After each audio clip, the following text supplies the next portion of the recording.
నమస్తే నేను Chandana. Welcome to Great Andhra big story. Dollar value, విశాలమైన ఇల్లు తప్ప భారతీయులు అమెరికా వైభవం గురించి చెప్పుకోవడానికి మునుపటంతా ఏమీ లేదనిపిస్తోంది. అమెరికాలో ఉద్యోగం, ఏడాదికి సుమారు ₹1,00,00,000 జీతం అంటే ఇండియాలో ఉన్న వాళ్ళకి గొప్పగానే అనిపిస్తుంది. కానీ ఎంత చెట్టుకు అంత గాలి అన్నట్టు అక్కడి అద్దెలు కావచ్చు, ఇన్సూరెన్సులు కావచ్చు, ఓవరాల్ మెయింటెనెన్స్ ఖర్చంతా తీసేస్తే మిగిలేది తక్కువే. ఒకవేళ జాగ్రత్తగా బతికి కాస్త ఘనంగానే పోగు చేసిన నలుగురు కుటుంబ సభ్యులు కలిసి ఇండియాకి ఒక ట్రిప్ కొడితే అటు ఇటుగా 20 లక్షలు ఉష్కాకి. సింగిల్ సంపాదన ఉన్న వాళ్ళకి ఏడాదికి ₹1,00,00,000 అనేది మిడిల్ క్లాసే అనుకోవాలి. భార్యాభర్తలు ఇద్దరు ఉద్యోగాలు చేస్తూ చెరొక ₹1,00,00,000 సంపాదించుకుంటే ఓకే, కానీ అందరికీ అంత లక్కెక్కడా? గాలివాటంగా చదువుకుంటూ వెళ్లిపోయి ఏదో ఒక కంపెనీలో ఉద్యోగం సంపాదించాలనుకునే వాళ్ళకి ఇండియాలో ఉన్న అవకాశాలు తక్కువగా ఏమీ లేవు. నిజానికి ఇండియాలో నిరుద్యోగ సమస్య ఇతర దేశాలతో పోలిస్తే తక్కువగానే ఉంది. ఒక సెక్టార్ అని కాదు, ఫార్మా, రియాలిటీ, ఐటీ, ఇన్ఫ్రా ఇలా అనేక రంగాల్లో ఉద్యోగాలైతే వస్తూనే ఉన్నాయి. అయితే యువతకి అమెరికా మోజు సహజం. కానీ వెళ్ళిన చాలా మందికి ఆ మోజు తీరిపోవడానికి పెద్ద సమయం పట్టట్లేదు. 2021లో అమెరికాకు వచ్చాను. గ్రాడ్యుయేట్ పూర్తి చేశాను. జాబ్ కూడా వచ్చింది. కానీ అనుకున్నంత హ్యాపీగా లేను. ఇక్కడ ఖర్చులకి పెద్దగా మిగులుతున్నది లేదు. పైగా లెక్కలు చూసుకుని జాగ్రత్తగా బతకాల్సి వస్తోంది. ఇండియాలో మాది అప్పర్ మిడిల్ క్లాస్ ఫ్యామిలీ. కానీ ఇక్కడ మా నాన్న కంటే ఎక్కువే సంపాదిస్తున్నా జస్ట్ మిడిల్ క్లాస్ ఫీలింగ్ వస్తోంది అని చెప్పాడు సానోజేలో ఉంటున్న సాయి దీపక్. కెరీర్ గ్రోత్ సంగతి ఏమో కానీ ఇక్కడ క్రైమ్ రేట్ భారతీయులపై షూటౌట్లు భయపెడుతున్నాయి. అందుకే ప్యాకప్ అయిపోవడానికి నిర్ణయించుకున్నాను. ఇండియాలో 2 కంపెనీలో ఆఫర్స్ ఉన్నాయి.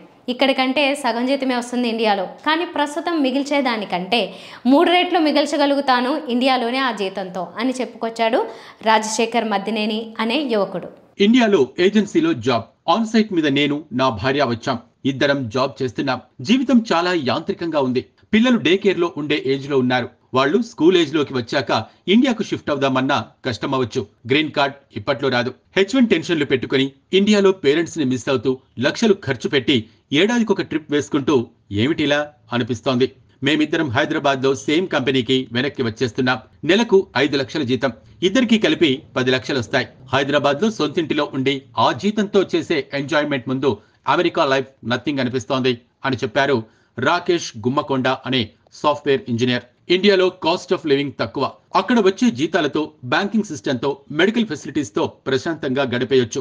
అమెరికాకు వచ్చాక కానీ ఆ లెక్క తెలియలేదు అని చెప్పింది అలేఖ్య తంత్రవహి అనే MS స్టూడెంట్. ఆన్ సైట్ మీద 5 ఏళ్ల క్రితం వచ్చాం. హైదరాబాద్ లో ఉన్నప్పుడు ఇంటిలో 2 పని మనుషులు, కార్ డ్రైవర్, అపార్ట్మెంట్ కింద బట్టలు ఇస్త్రీ చేసే లాండ్రీ సర్వీస్, పిలిస్తే పలికే ప్లంబర్లు, ఇంటికొచ్చి హెయిర్ కట్ చేసే బార్బర్ సర్వీసెస్ ఇలా అన్నీ ఉండేవి. ఆ ఫ్యూడల్ లైఫ్ ఇక్కడ లేదు. చాలా పనులు నేనే చేసుకోవాల్సి వస్తోంది. అమెరికాకు వచ్చాక నాకిప్పుడు 41. అమెరికా మోజు తీరిపోయింది. మరొక 6 నెలల్లో బ్యాక్ టు హైదరాబాద్ అని హనుమత్ ప్రసాద్ అనే సాఫ్ట్వేర్ ఇంజనీర్ తెలిపారు. ప్రస్తుతం అమెరికాలోని చాలా MNCలు కాస్ట్ కటింగ్ పేరుతో గత కొంతకాలంగా వేలాది ఉద్యోగాలు పీకేస్తున్నాయి. దానికి కారణం ఒకటి ఉంది. అమెరికాలో ఇచ్చే జీతాలకు బదులుగా సగం జీతానికో, 3వ వంతు జీతానికో ఇండియాలోనే కూర్చుని చేయడానికి బోల్డ్ ఎంతమంది దొరుకుతున్నారు. కనుక అమెరికాలో సీట్లు ఖాళీ చేసి ఇండియాలోని తమ బ్రాంచుల్లో సీట్లు పెంచే పనిలో ఉన్నారు. అందుకే అమెరికాలో జాబ్ మార్కెట్ అలా ఉంది, ఇండియాలో ఇలా ఉంది. పరిగెత్తి పాలు తాగడం కన్నా నిలబడి నీళ్లు తాగటం మేలని అంటారు. ఆ సామెత అమెరికా కలలు కనే యువతకు సరిపోతుంది. Job security, emotional support, personal safety, medical సౌకర్యాలు, సేవింగ్స్ ఇలా అనేక పారామీటర్స్ లో ఇండియానే నయమని అనుభవపూర్వకంగా తెలుసుకుంటున్న వారు ఉన్నారు. ఆ అనుభవం రీత్యా నిర్ణయాలు తీసుకుంటున్నారు. దశాబ్దం కంటే క్రితం అమెరికాలో సెటిల్ అయిన వారిలో వెనక్కి రాదలుచుకునేవారు తక్కువే. కానీ గత 2 ఏళ్ల క్రితం వెళ్ళిన వారిలో చూసుకుంటే 10 మందిలో 5 ఇండియాలోనే మేలనే వారు ఉంటున్నారు. వారిలో 3 వెనక్కి వచ్చేస్తున్నారు. ఎటొచ్చి రోడ్లు, ట్రాఫిక్ విధానాలు, పారిశుద్ధ్యం వంటి విభాగాల్లో ఇండియా చాలా మెరుగుపడాలి. అది జరిగితే అమెరికా కళలు సహజంగానే మరింత తగ్గుతాయి. అది పరిస్థితి. ఇది వాళ్ళ బిగ్ స్టోరీ. మరిన్ని టాపిక్స్తో కలుద్దాం. నమస్తే.